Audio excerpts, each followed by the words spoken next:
AP ప్రభుత్వం ఆదాయ మార్గాలపై దృష్టి సారించింది. ప్రజల నుంచి పెద్ద ఎత్తున పన్నులు వసూలు చేసేందుకు రంగం సిద్ధం చేస్తోంది. ముఖ్యంగా రహదారుల నిర్మాణానికి టోల్ వసూలు చేసేందుకు ముమ్మర కసరత్తు చేస్తోంది. ప్రభుత్వ ప్రైవేటు భాగస్వామ్యంతో రోడ్లను బాగు చేసేందుకు ఈ నిర్ణయం తీసుకున్నట్లు అధికార వర్గాలు చెబుతున్నాయి.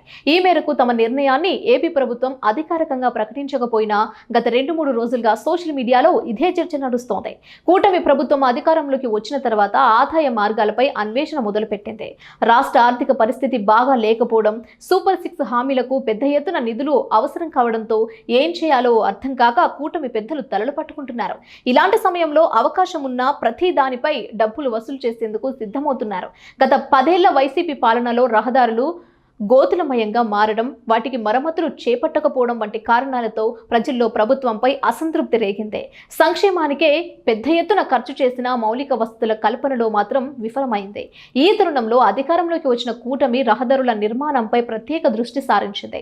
రాష్ట్ర వ్యాప్తంగా ప్రతి గ్రామంలో రహదారుల నిర్మాణాలకు కసరత్తులు ప్రారంభించింది. అయితే ఇది వరకు జాతీయ, అంతర్రాష్ట్ర రహదారులపై టోల్ ప్లాజాలకు ఏర్పాటు చేసేవారు. కానీ ఇప్పుడు కూటమి ప్రభుత్వం R&B రోడ్లకు కూడా వర్తింపచేయనుంది. తద్వారా సామాన్య ప్రజలపై టోల్ భారం పడనుంది. ఇందులో ఆటోలు, ట్రాక్టర్లు, ద్విచక్ర వాహనాలు తదితర వాహనాలు ఉండనున్నాయి. వీటన్నిటి నుంచి ఇప్పుడు టోల్ వసూలు చేస్తారనే ఊహాగానాలు వెలువడుతున్నాయి.